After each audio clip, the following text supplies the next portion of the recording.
కాంగ్రెస్ విధానాల్లో భాగవాన్ని తీసుకునేటట్లయితే ఓవరాల్గా మీరు చూస్తే కనుక కాంగ్రెస్ని చాలా చోట్ల ప్రజలు విశ్వసించడం మానేస్తున్నారు అనేది ఛత్తీస్గఢ్లో మళ్ళీ గెలుస్తారనుకుంటే ఛత్తీస్గఢ్లో ఓడించారు. మధ్యప్రదేశ్లో అధికారంలో లేరు, వాళ్ళు అధికారంలో వచ్చిన చోట సరే వాళ్ళు ఫిరాయింపులు దీంతో ఓడిపోయింది. మళ్ళీ తిరిగి అధికారంలోకి వస్తారనుకుంటే అక్కడ తిరస్కరించారు. తర్వాత రాజస్థాన్లో అధికారంలో ఉన్న వాళ్ళని అక్కడ తిరస్కరించారు. రాహుల్ గాంధీ గారు ఇప్పుడు ఈరోజు మళ్ళీ కొత్త దశ పాదయాత్ర మొదలుపెట్టారు. నేను ఇటు నుంచి అట్టు వెళ్తా కావాలని వెళ్తాను.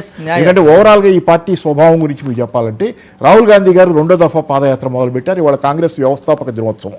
ఈ 2వ దఫా పాదయాత్ర చేసే ముందు మొదటి దఫా పాదయాత్రలో సాధించిన ఘనకార్యాలు ఏంటి?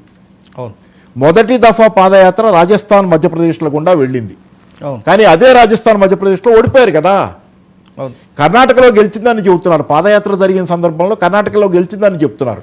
కర్ణాటకలో ఎందుకు గెలిచిందంటే బీజేపీ వ్యతిరేకత మీద కర్ణాటకలో కాంగ్రెస్ గెలిచింది.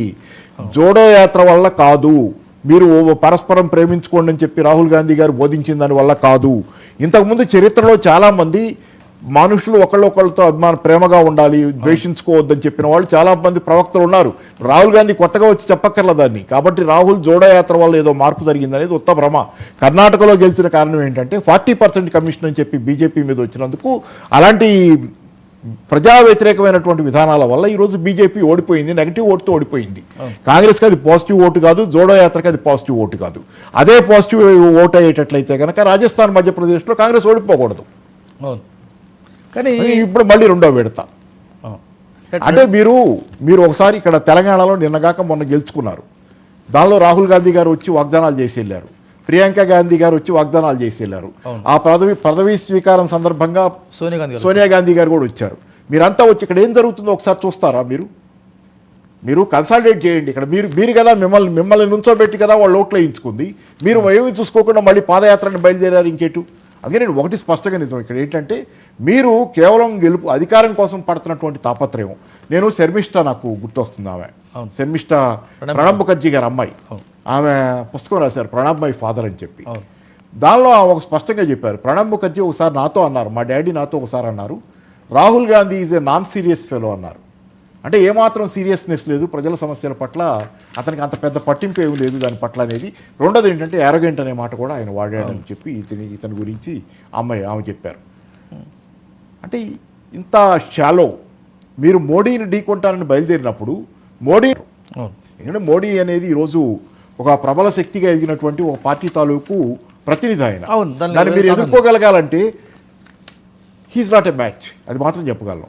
He's not. జనాలు గుర్తిస్తున్నారు చాలామంది కంటే కూడా. ఈ పై సూడో మేధావులు ఉన్నారే, సూడో మేధావులు వెనకేసుకొచ్చి తెలంగాణలో బీఆర్ఎస్ మీద దుమ్మెత్తిపోయటంలో పాత్ర పోషించిన సూడో మేధావులు కొన్ని మీడియా, సూడో మేధావులు మీడియా ఈరోజు వాళ్ళలో ఒక్కొక్కళ్ళు చేతులు దులుపుకుని పక్క వెళ్ళిపోతున్నారు. అయిపోయింది. ఎందుకంటే అయిపోవటం కాదు, భయం. మళ్ళీ దీనికి బాధ్యత వహించడానికి సిద్ధంగా లేరు. రేపటి నుంచి దీన్ని విమర్శిస్తారట. ఒకళ్ళు ఏం మాట్లాడతారు ఇక వీళ్ళల్లో ఎవరైతే నిన్నటిదాకా 10 రోజుల క్రితం దాకా కేసీఆర్ గారిని గురించి విమర్శించిన వాళ్ళలో ఒకళ్ళు ఏమంటారంటే దాడి చేసి వెళ్ళిపోయారంట బీఆర్ఎస్ వాళ్ళు. అందుకనంట వాళ్ళ అదృష్టం వాళ్ళు వెళ్ళిపోవటం, ఇప్పుడు వాళ్ళ అదృష్టం వాళ్ళు పదవి ఓడిపోవటం. దురదృష్టవశాత్తు రేవంత్ రెడ్డి అలాంటి స్థానంలో వచ్చి పడ్డాడు. పాపం ఆయన దురదృష్టం. అసలు కనీసం ఎకనామిక్స్ కూడా తెలియకుండా మాట్లాడే వీళ్ళు అంటే వాళ్ళ భుజాల మీద నుంచి భారాన్ని తీసి పక్కన పడేయాలి. ఇప్పుడు ఎందుకంటే జనాలు రేపు పొద్దున వీళ్ళని తిడతారు కదా. తిట్లు తినకుండా ఉండాలంటే ఏంటంటే రేవంత్ రెడ్డి పాపం మంచివాడే, కానీ ఏంటంటే పరిస్థితులు బాగలేవు. ఎందుకు బాగలేవంటే పాత బీఆర్ఎస్ వల్ల బాగలేవు అని చెప్పి ఒక ఆత్మవంచనా పూరితమైనటువంటి ఒక ద్రోహపూరితమైనటువంటి ఆలోచన చేస్తున్న వాళ్ళు వీళ్ళు మేధావులు తెలంగాణలో.